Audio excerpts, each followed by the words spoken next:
Hey, it's your boy, Sergeant Hooked on Heroes, who didn't do his hair. Anyway, hitting you with a depressing, sad, but well-earned review for the final episode of Avataro Sentai Donbrothers. It's been a wild fucking ride from start to finish. I never thought that a Sentai could be this absolutely exhilaratingly awesome all the way through and through, but here we are. And it's I haven't said this a whole lot, but it's almost winning the fight to be my number one. I know my number one is Rio Soldier, like lots of people know. I get that, but Donbrothers brought the heat. It really did. So let's just jump into the episode itself. We'll kind of discuss some things that happen, and then I'm going to leave some of my thoughts a little truncated because this week on the podcast, tomorrow, the day of recording is Friday, so tomorrow, Saturday at 8:15 p.m. Eastern Standard Time, we'll hop on, and it's going to be me, Frankie, of course, and then also Brokusatsu's coming back, and also Zio Agito to discuss Donbrothers in depth and detail. So I'm going to try to leave things not too detailed here, just so you can watch that, get most of it, and then come back to this if you wanted. But anyway, so episode starts out, and as you know from last week, Sonona and Sonoya, something like that, two more Naoto people come through. They're known as Naoto executioners, apparently, which begs the question if there's more Naoto left past them and the Dum Dum trio and the current trio that are part of the Donbrothers. But whatever. And so they come through, and they absolutely kick the shit out of Sonoroku and Sonorogo. Sonoroku gets stabbed to the chest with her own sword. She actually gets her powers taken from her interchanger and gets stabbed with her own sword. And Sonogo finds Sonona, whatever his name is. Basically the guy who played Zeo Bird from Zeogre, Bud. Anyway, and he's drinking a cup, like drinking a pop, and Sonogo takes it from Sonoroku, whatever his name is, takes it from him, and crushes it. And the guy turns around, he's like, "Oh God, you're blah blah blah, Sonona, whatever," and gets his ass kicked too, gets his powers taken from him, gets smashed by his own club to pieces. He's dead, gone. Snowshoe's the only one left. So while this is happening, we swap back to Taro, and he's having this really interesting little situation here on the show in the episode this week. As we know from last week, we see that there's like some stuff he's starting to forget a little bit.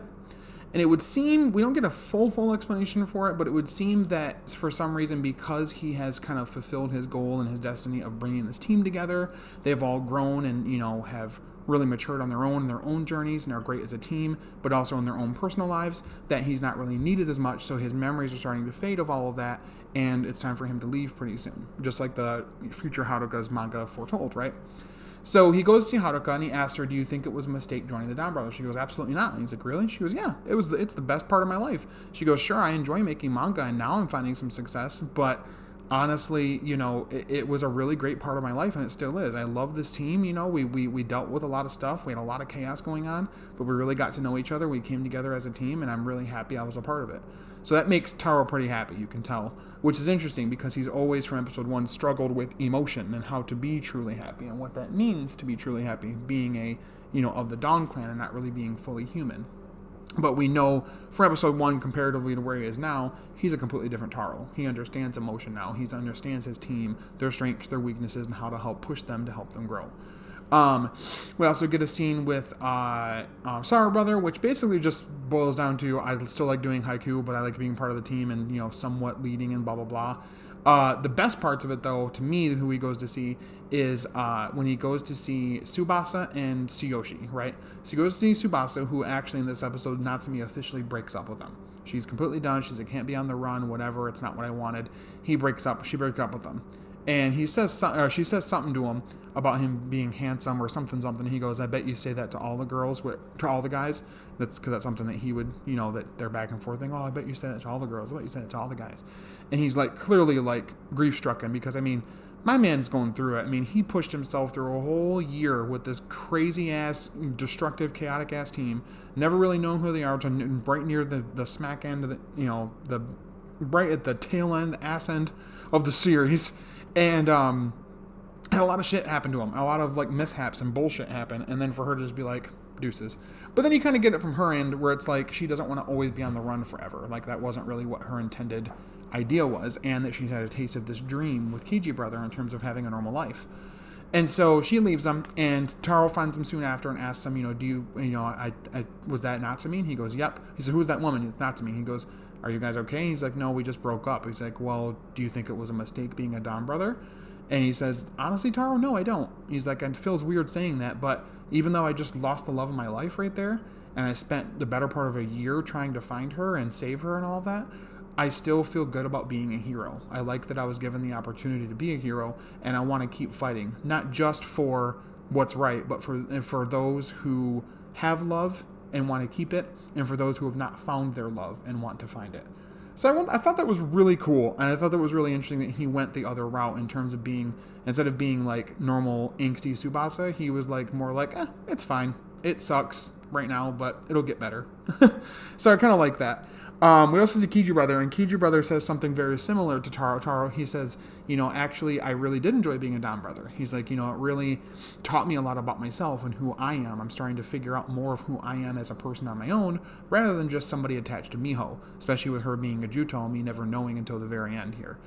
He's like, I want to be able to carve my own path, and I want to be able to protect people, and you've taught me that, how to be a hero, how to take charge and care about myself and want something for myself.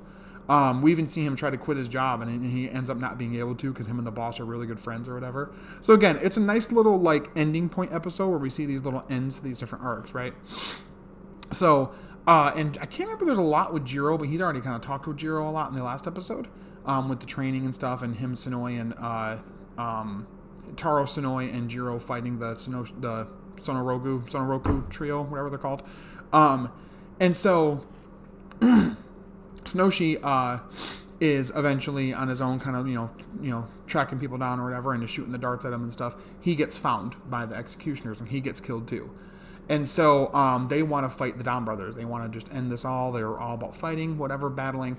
And it's clear that throughout the episode, Taro is even more so starting to lose his memory. The team kind of gathers, including Sonoi and Sononi and Sonoza. Sonoza being really proud of Haruka because she is getting a lot more fame as a manga artist now, a manga artist / writer, mangaka, I think that's what they call it, and just generally proud of her. And so they're talking about that a little bit, but they come together as a team. They're like, well, what are we going to do if he's losing his memory? How can we restore that? And Master Kaito says, well, he's kind of fulfilled his purpose. They're like, what do you mean? He's like, well, his purpose was to bring together this team, to defend humanity, yes, but to also help all of you on your individual journeys, and he's done that. So he's done now, and it's time for him to, unfortunately, lose the memory of what happened and move on. And it's kind of sad, and I don't know if that's a part of the fairy tale of Momotaro, and correct me if I'm wrong in the comments if it is. I have no idea if it is. But it's kind of sad that it's, this is kind of like a bittersweet ending, but I'm kind of okay with it. Sometimes bittersweet endings just come off as bullshit to me, because it's like, I'm always like, well, either be completely happy or completely fucking awful, dreadful, depressingly sad. Like, don't meet in the middle unless you can do it right. And this show does it right. You really see the little character interactions and things that people say to each other within this whole series, and especially this episode, that shows how well they know each other, how well they understand each other, and how much they like to be a team. And so they're having their, they all come together to have some Odin together, and they notice that while they're talking, Taro is still asking people about being on the team and everything, and you can see that he's starting to like slightly not know who people are, and he's like, well, I don't even know who that is. I'm like, well, that's Kijino, that's Tsuyoshi Kijino, that's Kiji brother. And he says, Kijino, huh? He's like, well, that means strong, so you should be strong, and he's just clearly losing memory. And the really sad part is Snowy's like, it's okay, here, I'll fill you, and he's kind of pointing out who everybody is. And he goes, well, that's all fine. And anyway, because he touched his shoulder, he goes, who are you? To Sonoi. And it's really heartbreaking. You can see the moment where it just snaps within Sonoi, that like Taro's really losing his memory, and this is it, right? And so after that, they're attacked by Taro leaves, and they're all attacked by the new what are they called? Naoto executioners. So the whole team is there. So we got Oni's sister, Kiji brother, Inu brother, Saru brother, and Don Dorogoku there. Jiro's leading the team right now, as he should be. Once Taro was done, that's what his destiny was. Along with the Naoto, are there as well, because they're being attacked by the executioners, and the executioners bring them to the quarry of destiny, as I like to call it. So they're all fighting, and they're kind of getting their asses beat a little bit, which, again, I think it's more the fault of, like, not really having time to expand upon these two as villains before we knew what their power levels were and how they were going to completely decimate the team unless Taro helps. But we see Taro back at the Donbrothers Cafe, and he's looking at the manga that was left behind by future Haruka.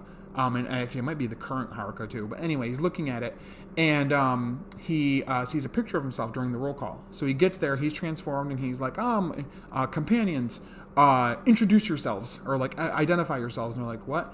So they literally write a roll call into the plot. So they're all saying who they are, including the Naoto. So Sonoi says his, Sonoza says his, Sononi says hers, the rest of the team say theirs. Gets to Taro, though, and he's just kind of sitting there, and they're all watching him within that, like, weird, like, virtual reality, painting, watercolor painting space they're always in. And they're like, are you okay, Taro? Like, you gonna say it?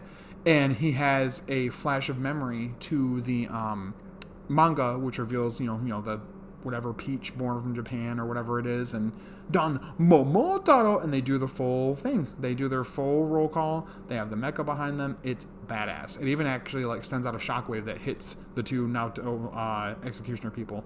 But Taro literally speeds out there, takes the Zanglass sword, spins it like 1 billion times, Zanglass slash, Momotaro-san, right through them, destroys them both instantly, and then he disappears. And they're like, what?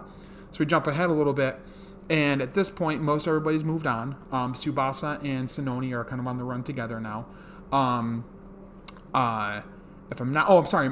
Don Murasame is also in the battle, and he's part of the roll call too, and it's really fucking cool. But anyway, so Haruka is at this ceremony celebrating the release of her new manga. It's based off the Donbrothers, her own real life story of being a hero, memorialized as a manga, which Bandai, please fucking release it if it's a real thing. Please make it and release it. I will buy the fuck out of it. But anyway, so she's at this ceremony, and all of them are there except for Taro. Even the other Naoto are there, the ones that joined the Donbrothers. And they all go up there on stage with her, holding hands. They're super excited and happy for her, and Haruka's kind of narrating the whole thing. And it's nice that we end with Haruka narrating things, just like we did have her do that in the beginning of the show. And she was kind of our main character for a while, our self-insert, our one learning it as we are type of character. So she's really proud of herself, but kind of sad and wistful that Taro's not there. And talking about how the team has, tried to move on and stuff. We also see that Kiji brother, he's finally getting the last things of Miho's stuff out of the house. And as he goes out there, Natsumi's there. And he's like, Natsumi, like, what can I do for you? And she goes, that dream, would you like to explore it together? And he's like, And that's all we get of it. So to me, that screamed out uncertainty, that we're not sure he's going to take her up on the offer of the date to like be with her or anything like that. That even she wants to just explore it and see what it means, because he's the one within the dream of her being, Miho that she was married to, but she doesn't really know him physically in the real world, right? So I'm not as mad about that being a possible thing. And honestly, I kind of get both sides of, her not wanting to be with Tsubasa because he's a criminal and she doesn't want to be on the run and also be a criminal, and Tsubasa being pissed that he put so much work into finding her and saving her life, only for her to basically reward him with, screw off, I don't want to be with you anymore. So I kind of see both sides. But again, it's a bittersweet ending, and it's unknown what's going to happen right there. But the very last little bit of it, we see Haruka, and she goes to pick up a package. Her aunt's like, hey, can you get the door? She's like, yeah. Opens it up, and there's Taro. And he's like, oh, we've made a bond now, haven't we? And kind of smiles at her, and that's where it ends. So overall, a fan-fucking-tastic finale.